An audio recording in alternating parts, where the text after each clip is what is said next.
سب سے زیادہ بے حیا قوم لوط علیہ السلام کی قوم تھی۔ یہ عورتوں کو چھوڑ کر مردوں میں بھی دلچسپی رکھتے تھے، خاص کر مسافروں میں سے کوئی خوبصورت لڑکا ہوتا تو یہ لوگ اپنا شکار بنانے کے لیے تاموت میں لکھا ہے کہ اہل سدوم اپنی روزمرہ کی زندگی میں سخت ظالم، دھوکہ باز اور بد معاملہ تھے۔ کوئی مسافر ان کے علاقے سے بخیر نہیں گزر سکتا تھا، کوئی غریب ان کی بستی سے روٹی کا ایک ٹکڑا نہ پا سکتا تھا۔ کئی مرتبہ ایسا ہوتا کہ باہر کا آدمی ان کے علاقے میں پہنچ کر فاقوں سے مر جاتا اور یہ لوگ ان کے کپڑے اتار کر ان کی لاشوں کو برہم دفن کر دیتے۔ اپنی وادی کو انہوں نے ایک باغ بنا رکھا تھا جس کا سلسلہ میلوں تک پھیلا ہوا تھا۔ اس باغ میں وہ انتہائی بے حیائی کے ساتھ اعلانیہ بدکاریاں کرتے تھے اور حضرت لوط علیہ السلام نے انہیں توحید کی دعوت دی اور بدکاری کے لیے اس گھناؤنے عمل سے توبہ کرنے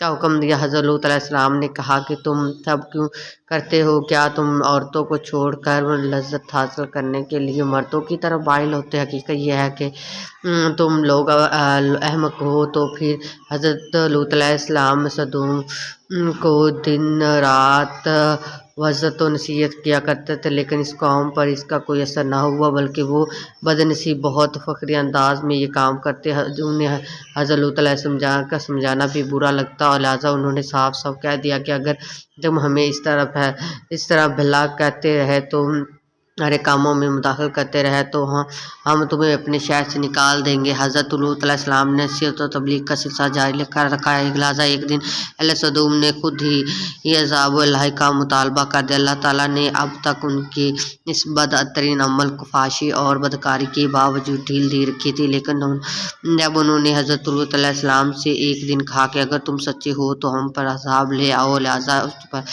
اب الہی کا فیصلہ ہو گیا۔ اللہ تعالیٰ نے اپنے خاص فرشتوں کو دنیا کی طرف روانہ کیا۔ یہ فرشتے دراصل حضرت میکائیل علیہ السلام، حضرت جبرائیل علیہ السلام تھے۔ پھر ان فرشتے حضرت لوط علیہ السلام کے گھر تشریف لائے۔ حضرت لوط علیہ السلام نے جب ان خوبصورت نوجوان لڑکوں کو دیکھا تو سب گھبراہٹ اور پریشانی میں مبتلا ہو گئے۔ انہیں یہ خطرہ محسوس ہونے لگا کہ اگر ان قوم کے لوگوں نے انہیں دیکھ لیا تو نہ جانے وہ ان کے ساتھ کیا سلوک کریں گے۔ حضرت لوط علیہ السلام کی بیوی کا نام وحلہ تھا، اس نے اس آپ پر ایمان نہیں لایا تھا، وہ دراصل منافقہ تھی اور وہ کافروں کے ساتھ تھی، لہٰذا اس نے جا کر اہل سدوم کو یہ خبر دے دی کہ لوط علیہ السلام کے دو نوجوان لڑکے مہمان ٹھہرے ہوئے ہیں۔ یہ سن کر ان کی بس کے لوگ دوڑتے ہوئے حضرت لوط علیہ السلام کے گھر پہنچے اور حضرت لوط علیہ السلام نے کہا کہ یہ جو میری قوم کی لڑکیاں ہیں یہ تمہارے لیے جائز اور پاک ہیں، اور اللہ تعالیٰ سے ڈرو، مجھے میرے مہمانوں کے سامنے رسوا نہ کرو۔ کیا تم میں سے کوئی بھی شائستہ آدمی نہیں ہے؟ حضرت لوط علیہ السلام کی بات سن کر لوگ بولے، تم بخوبی واقف ہو کہ ہمیں تمہاری بیٹیوں سے کوئی حاجت نہیں ہے اور جو ہماری اصل چاہت ہے اس سے تم بخوبی واقف ہو۔ حضرت لوط علیہ السلام کے اس شرمسار جواب سے اندازہ لگایا جا سکتا ہے کہ وہ فحش و بدکاری میں کس حد تک پھیلے ہوئے تھے۔ جب حضرت لوط علیہ السلام کی قوم ان کے گھر کی طرف دوڑی ہوئی تو حضرت لوط علیہ السلام نے گھر کے دروازے بند کر دیے اور نوجوانوں کو ایک کمرے میں چھپا دیا۔ ان بدکار لوگوں نے ان کے گھر کا گھیراؤ کیا ہوا تھا اور ان میں سے کچھ گھر کی دیوار پر چڑھنے کی کوشش کر رہے تھے۔ حضرت لوط علیہ السلام اپنے مہمانوں کی عزت کے خیال سے بہت زیادہ گھبرائے ہوئے تھے۔ فرشتے یہ سب مناظر دیکھ رہے تھے۔ جب انہوں نے حضرت لوط علیہ السلام کی بے بسی اور پریشانی کا یہ عالم دیکھا تو حقیقت سے پردہ اٹھاتے ہوئے یوں فرمایا کہ اے لوط، تم ہمارے رب کے بھیجے ہوئے فرشتے ہیں، یہ لوگ تو ہرگز تم تک نہیں پہنچ سکیں گے۔ اب بھی کچھ رات باقی تھی تو آپ اپنے گھر والوں کو لے کر چل دو اور تم میں سے کوئی بھی شخص پیچھے مڑ کر نہ دیکھے۔ اہل سدوم حضرت لوط علیہ السلام کے گھر کا دروازہ توڑنے پر بضد تھے کہ حضرت جبرائیل علیہ السلام نے گھر سے باہر نکل کر اپنے پر کا ایک کونا انہیں مارا جس سے ان کی آنکھ کے ڈھیلے باہر نکل آئے۔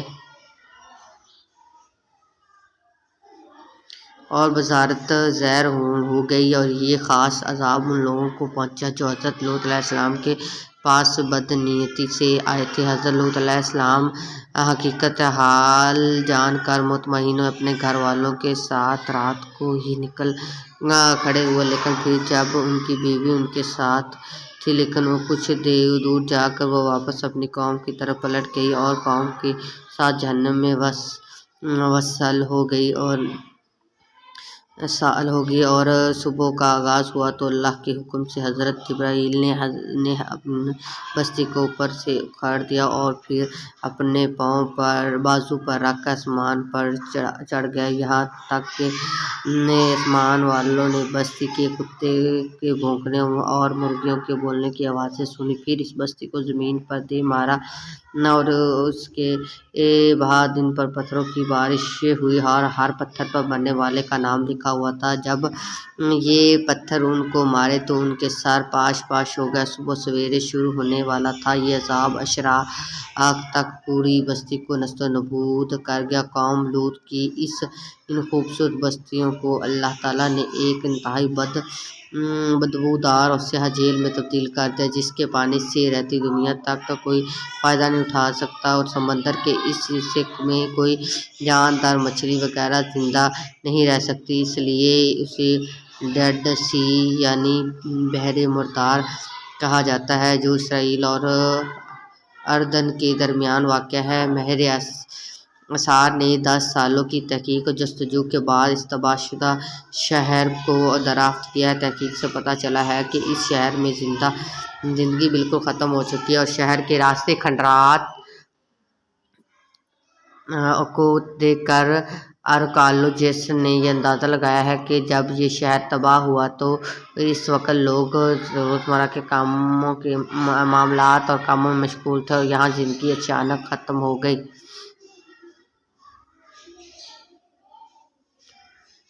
اور اہل سدوم جنہیں پتھر بنا کر دیا گیا تھا، ان کے بت بھی ابھی بحر المردار کے پاس موجود ہیں، جو لوگوں کے لیے ایک عبرت ہے۔ آج پوری ممالک میں انسانی آزادی کے نام پر اس بدکاری کی اجازت دی جاتی ہے، اور اس فحشانہ عمل کو باعث فخر سمجھا جاتا ہے۔ روایت کے مطابق ایک مرتبہ حضرت سلیمان علیہ السلام نے شیطان سے پوچھا کہ اللہ کے نزدیک سب سے زیادہ بدترین عمل کیا ہے؟ ابلیس بولا، جب مرد سے بدکاری کرے، عورت سے خواہش پوری کرے، اور مجھے شرم آتی ہے یہ کہتے ہوئے کہ آج ہمارے معاشرے میں بھی یہی سب چل رہا ہے، بلکہ اس کبیرہ کام کو قانون کی سرپرستی حاصل ہے۔ اللہ تعالیٰ دنیا اور آخرت زندگی کو بہتر بنانے کی عقل و عمل عطا فرمائے۔ Thanks for watching. اگر آپ کو میری